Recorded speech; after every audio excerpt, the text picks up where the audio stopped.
Sim, boa tarde a todos, boa tarde. Estão me ouvindo bem? Você me pergunta por quê?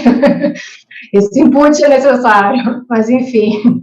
Queria, claro, primeiramente agradecer o convite, é uma honra estar aqui, ao lado novamente da Tassi, né, norteando a questão da tecnologia, e agradecer na pessoa do desembargador Leonardo Pacheco, o convite na pessoa do desembargador Marcos Cavalcante, pela Ejutra, e, enfim, diferentemente da doutora Ana Amélia, a minha virada tecnológica foi um pouquinho depois, foi em 2006.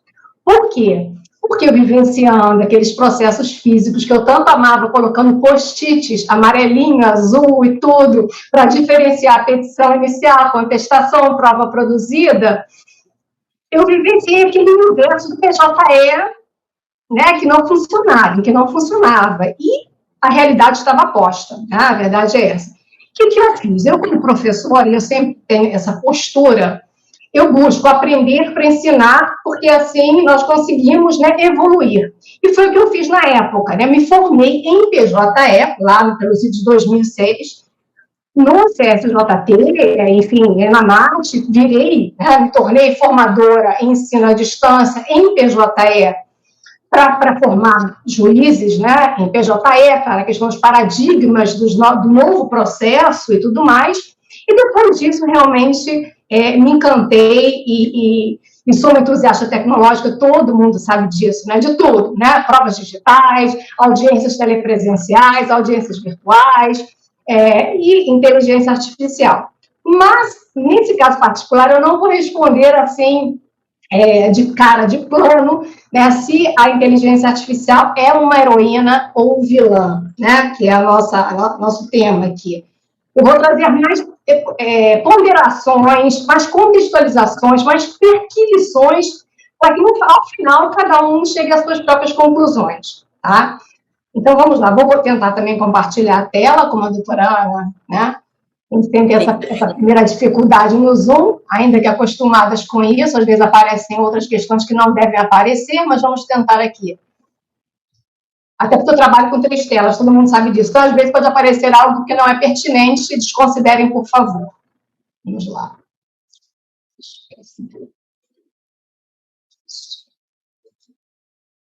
E me digam, por favor, se está aparecendo na forma slide. Está? Está? Sim? Maravilha. Então, vamos lá. Inteligência artificial, heroína ou vilã? Né? Como eu disse, ainda não tenho nenhuma resposta. Mas participei de um seminário que houve exatamente nessa semana, e eu trouxe essa figura que me foi passada da palestra, que eu achei que está no inconsciente coletivo mesmo, a questão, né, da vilã, heroína, e ao mesmo tempo a temática desse seminário foi inteligência artificial além do bem e do mal, né? Eu acho que é exatamente o grande dilema que estamos vivenciando hoje. E até essa palestra foi proferida pelo professor Isaac Costa, e no Núcleo de Direito Digital, né, da Escola de Direito da PUC, do Rio Grande do Sul, em colaboração com o Centro de Investigação de Direito Privado da Faculdade de Direito da Universidade de Lisboa, onde fiz mestrado, né? Na época, mestrado em Direito Processual. E, como bem disse a doutora Ana Amélia, a tecnologia em si, ela é neutra, tá? Ela pode ser utilizada para o bem, pode ser utilizada para o mal, né? Essa é a questão, mais ou menos, de ser vilã ou não, né? Isso é que define a utilização da tecnologia, que definirá efetivamente o seu enquadramento, penso eu. Eu devo te lembrar que já temos aspectos positivos, né, em relação à inteligência artificial, quando falamos em saúde, diagnósticos, aplicativos, né, na nossa vivência, no nosso dia a dia, que nos trazem muita positividade. Como temos também já questões negativas da tecnologia, que são, por exemplo, aqueles aplicativos que violam a nossa privacidade, que dão ensejo a crimes cibernéticos, discriminações por ocasião de contratações, tudo isso nós já sabemos. Mas tem uma questão que isso, por ser um entusiasta da tecnologia, eu tenho que trazer no início logo dessa minha fala, que, aliás, eu não marquei o horário, porque eu estou entusiasta aqui, tentando ministrar essa palestra, que realmente é um tema que eu acho que é muito caro nesse momento. Vou colocar aqui 20 minutos. Que a questão que foi trazida em 1950 por um dos pais da antropologia técnica, Simondon, francês, que dizia que nós tínhamos que combater isso. Eu sempre ensino meus alunos, assim, é uma fala corriqueira minha, né? Não fiquem alienados tecnologicamente. Independentemente das conclusões que vocês cheguem, não gosto, é para o bem, é para o mal, a alienação tecnológica é o pior que pode haver. Por quê? O que ele diz? Ele sustentava em 1950, né, que o homem deveria recuperar a condição de sujeito diante dos objetos técnicos que ele cria e que estão assumindo a condição de sujeitos no lugar das pessoas que passam a se tornar objeto. Essa fala é preciosíssima, é de 1950, porque esse é o problema. É um objeto criado pelo sujeito, ele virá exatamente como sujeito, virar objeto, que é o que nós estamos vivenciando, se não dominarmos efetivamente a tecnologia e, consequentemente, a inteligência artificial. Então, ele já dizia lá pelos anos de 1950 que é indispensável recuperar a cultura da técnica, ou seja, conhecer, dominar a tecnologia no seu cotidiano e assumir o controle e a deliberação sobre as inovações tecnológicas. Eu acho que partindo dessa premissa, tudo fica diferente, né? Porque nós não podemos ser objeto, nós somos os sujeitos. Tá? Então, vamos lá. E eu sempre gosto de contextualizar, né? Quando nós estamos falando em inteligência artificial, é necessário contextualizar que nós estamos vivenciando a antiga denominada quarta revolução industrial, né? Em 2016, o fundador do Fórum Econômico Mundial nos avisou que haveria uma revolução tecnológica que modificaria a forma como vivemos, trabalhamos e nos relacionamos, que haveria uma transformação diferente de qualquer coisa que o gênero humano já teria experimentado antes. Isso foi e é a revolução dita e denominada 4.0, que agora é até denominada por alguns como revolução 5.0, enfim, até por conta de metaverso e tudo mais. Consequentemente, com essa revolução 4.0, nós passamos a ter o quê? Uma justiça 4.0 que estamos vivenciando aí num fluxo tecnológico tremendo. E nós trazemos isso para o processo judicial eletrônico trabalhista. E é fundamental, penso eu, que nós passemos a ter o quê? Rupturas paradigmáticas ao longo dessa evolução. Porque, como eu disse, a primeira ruptura ocorreu quando nós tínhamos só aqueles processos físicos e passamos a ter os processos eletrônicos, né? Que foi a lei do PJE, e está errada o ano, tá? 11.419 de 2006. Foi a primeira ruptura que nós tivemos, né? Paradigmática em termos de virada tecnológica processual, que, aliás, é uma terminologia que o Jerry Nunes, que domina muito esse assunto, tanto processo quanto tecnologia, utiliza muito quando linka processo com inteligência artificial. E depois disso, depois dessa ruptura com o processo judicial passando a ser eletrônico e não mais físico, nós vivenciamos com a questão da pandemia um fluxo tecnológico muito mais intenso, né? Já estava, né, a toque de caixa, verdade é essa, quantidade de portais judiciais, de ferramentas tecnológicas que o judiciário tinha, nós nem conseguíamos acompanhar, né? A verdade é essa. Com a pandemia, isso, claro, foi fortalecido, foi intensificado, e eu digo que nós vivenciamos uma virtualização, né, do Poder Judiciário como um todo, porque, além do processo judicial eletrônico, as audiências passaram a ser virtuais, o balcão é virtual, tudo praticamente passou a ser virtual. E mais ainda, né, não paramos aí, e isso que é muito importante que todos tenhamos em mente, até para analisar, e por isso não concluir, né, a questão de ser vilão ou ser heroína, a inteligência artificial, a questão de que essa virtualização, com tantas ferramentas tecnológicas, com tantos portais tecnológicos, trouxe também a questão das provas digitais, das mídias digitais e inteligência artificial. Então, é um fluxo que temos que repensar. Mas, um pouquinho antes de chegarmos, né, nessa análise, né, como fez a doutora Ana, voltando um pouco, é fundamental entendermos o que é inteligência artificial. Por quê? Às vezes há uma certa confusão com a automação, que não é a ideia. A ideia da inteligência artificial é exatamente a ideia de que esse sistema, ele pense como homem, humanamente, ele pense racionalmente, humanamente, ele haja humanamente e ele haja racionalmente. É um pouco mais complexo, né? E, nesse sentido, de uma forma mais simples, mas ao mesmo tempo mais profunda, nós podemos definir a inteligência artificial como a capacidade do sistema de interpretar corretamente dados externos, aprender com esses dados e usar esses aprendizados para atingir objetivos e tarefas específicas por meio de adaptação flexível. Ou seja, a inteligência artificial ela recebe inputs, como bem disse a Taciela, né? E ela é ensinada a interpretar esses inputs. Isso é fundamental para que a gente entenda, compreenda a inteligência artificial. Ou seja, ela aprende, interpreta e interage com essas informações. Então, sem dúvida nenhuma, em algum momento isso iria eclodir, né, de forma mais intensificada no Poder Judiciário por conta da gestão de processos, né, desse universo de demandas, essa quantidade, né, de processos e a questão da necessidade de eficiência e efetividade processual.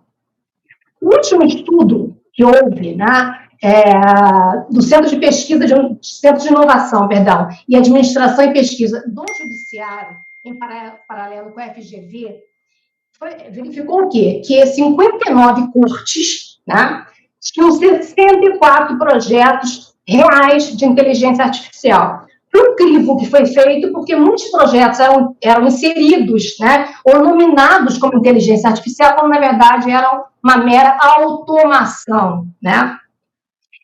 E é por uma ruptura paradigmática para que todos reflitam. Vejam bem, sem querer ser poliana, nem nada nesse sentido. Mas o que está por trás também dessa ingestão mesmo, né, desse fluxo em relação à inteligência artificial, a questão da meta 16.3, acho que a doutora Ana mencionou isso, que é da Agenda 2030, que tem a ver com o desenvolvimento sustentável criado pela ONU, que diz, porque aqui tem aquela questão de acesso à justiça, né, afastamento e os vulneráveis, muito pelo contrário. Essa meta 16.3 da Agenda 2030 diz que todo esse ferramental tecnológico tem por escopo exatamente fortalecer o Estado de Direito e garantir o acesso à justiça a todos, especialmente aos que se encontram em situação de vulnerabilidade.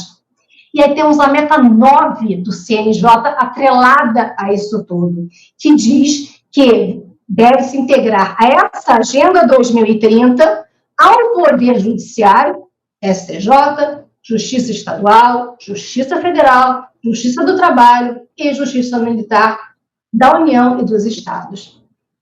E aí nós verificamos que,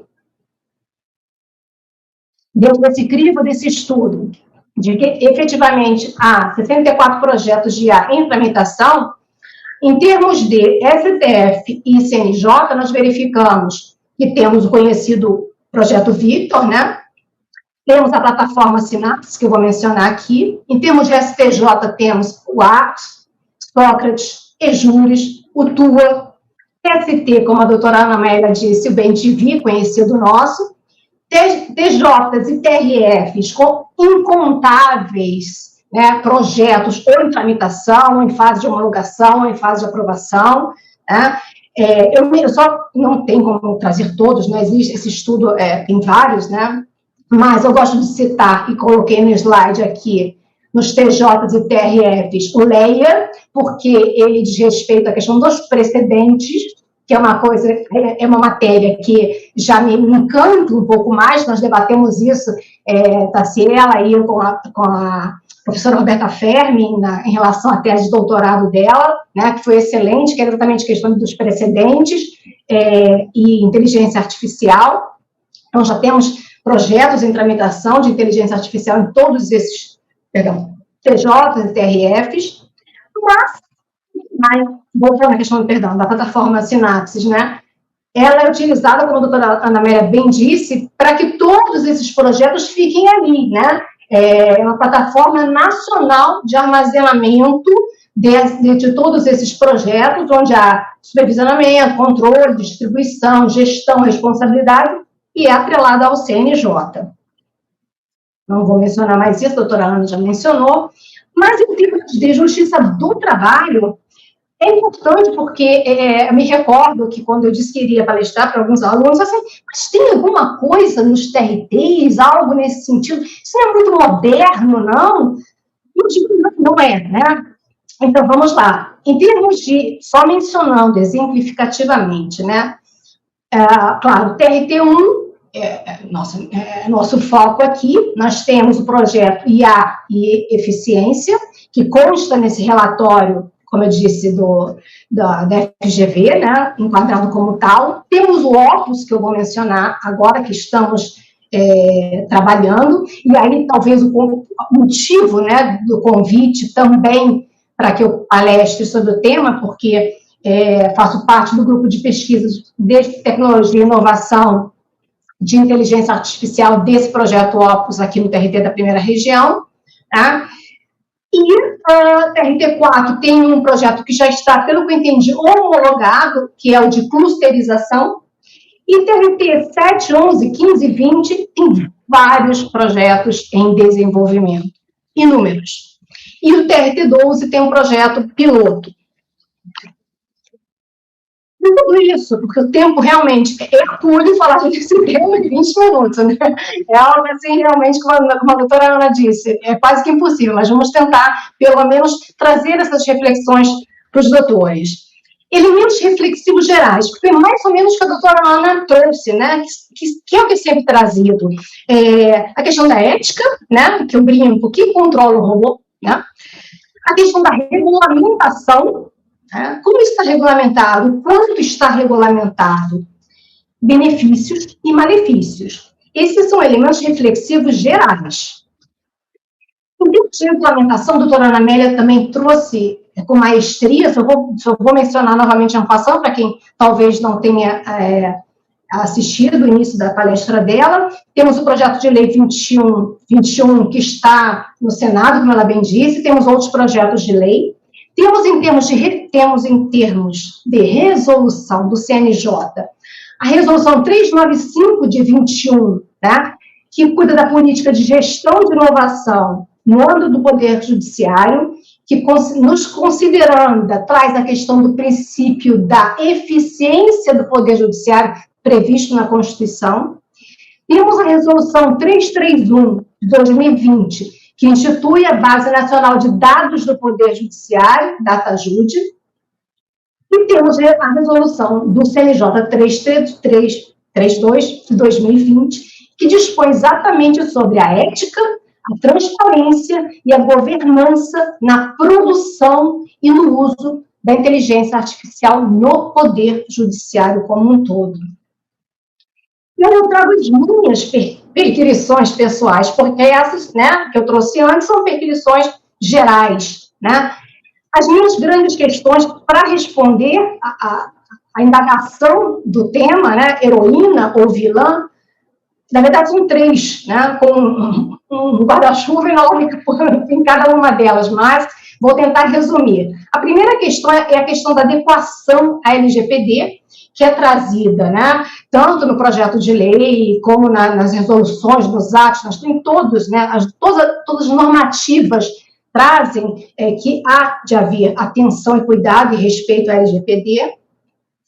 Meu segundo questionamento, né, questionamento não, perquisição mesmo, qual a racionalidade jurídica, decisional, é requerida realmente em termos de inteligência artificial para fins de justificação, no contexto de justificação da decisão judicial. Por quê? Porque isso é uma discussão profundíssima em termos de pensamento jurídico contemporâneo. Isso nós também debatemos, Tassiela e Roberta, quando a Roberta defendeu a tese dela sobre inteligência artificial e precedentes, porque é algo muito complexo, muito complexo.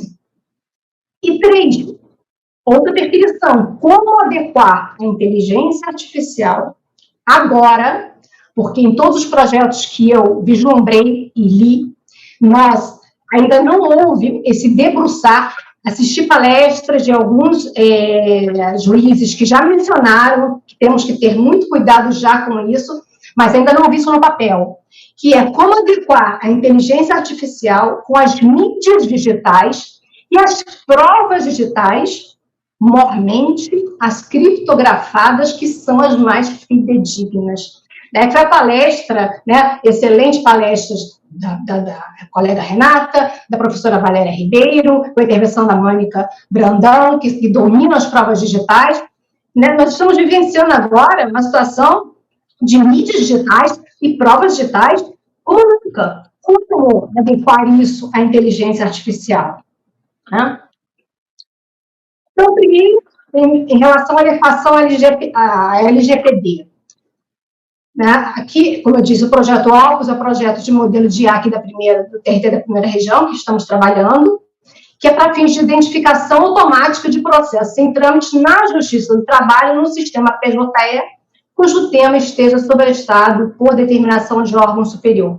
Excelente. A proposta é excelente, facilitaria muito o trabalho de todos, servidores, juízes, e teríamos tudo de uma forma muito fidedigna e célere. Exatamente isso, analisando não só o passo a passo, normalmente, dos grupos de pesquisa de inteligência artificial em relação à questão dos dados, eu já vislumbro problemáticas que poderemos vir a ter, que são a questão dos riscos, que nos projetos todos nós temos que mensurar, médio, leve, moderado, enfim. Que a questão de esses inputs, como bem disse a Tassiela, nós temos que buscar no PJE, E, especificamente nesse nosso projeto, diz lá, devem ser desconsiderados os processos que tiverem ao menos um dos documentos em imagem. E aí, nessa questão da imagem, fica a questão que eu vou colocar mais à frente das provas digitais.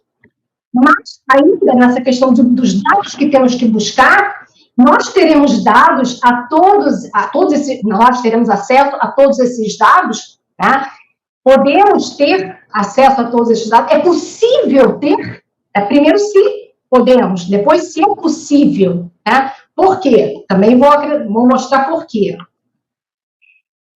Em relação à adequação à LGPD, temos a discussão da publicidade endoprocessual, que é a que tem por destinatário exatamente as partes do processo e seus representantes. A questão do sigilo e das visibilidades restritas. Temos a questão do julgamento pendente ainda do STF em relação a direito à informação e uso da LGPD na divulgação processual. E tem uma questão também das resoluções e atos que os tribunais devem se adequar à LGPD. E essa questão já na análise da mídia, efetivamente, como vamos trazer efetivamente esses inputs de uma forma fidedigna para esses sistemas de inteligência artificial, se hoje em dia nós temos a possibilidade, e até o dever, diria eu, de colocarmos com visibilidade restrita ou sigilo, como preferem alguns, por exemplo, mídias digitais inseridas que contenham dados de terceiros ou dados que digam respeito a questões íntimas ou sensíveis dos envolvidos no processo. Isso, somente o juiz e os envolvidos naquele processo terão acesso. Como buscar efetivamente esses dados como input para essa análise de inteligência artificial. É um debruçar meu, né, especificamente por algo que eu estou vivenciando na prática. Aqui nesse slide eu coloco exatamente o que eu posso, aqui é uma ata de audiências, que foi feito o upload para o PJ Mídias, e eu tenho a opção de colocar permissões de visualização. Já aconteceu de advogados, em colaboração, em cooperação, no modelo negocial, pedirem para que aquela audiência, a gravação da audiência, permaneça em visibilidade restrita aos envolvidos. Não é segredo de justiça, visibilidade restrita, fique realmente restrita aos envolvidos e fica dessa forma. Ou seja, esses usuários que vão estar buscando inputs não terão acesso a essas informações. E se a informação que estiver nessa audiência ou em algum documento, mídia digital de relevo, não tiver acesso, já vai falhar, penso eu, essa logística de input, né, partindo de uma premissa de que teremos que ter uma isonomia, e etc., etc., não haver discriminação, etc. Em relação a qual racionalidade, né, essa seria uma discussão filosófica de teoria do direito muito complexa, né, não tenho tempo, eu devo estar um monte de avisos aqui, já acabou o meu tempo, mas estou finalizando, se é o caso. Eu só trago aqui como sugestão de leitura, não sei se dá para ver, né?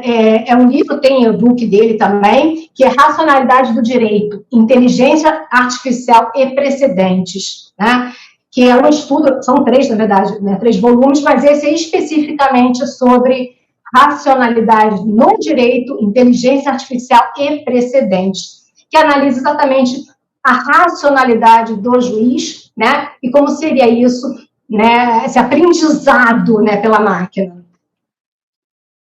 E aí eu trago a minha ponderação específica, o Dr. Marcos deve acompanhar mais ou menos o que eu tenho, também foi aluno do professor Castanheira Neves, que é uma questão, quando a inteligência artificial já cai na questão dos precedentes, por isso tivemos essa discussão com a doutora Roberta Ferri e com a Tassiela, que foi enriquecedor, eu tenho, assim, particularmente ainda muita dificuldade, né, porque eu ainda tenho muito cara para mim a questão da superação da dicotomia, questão de fato, questão de direito, né?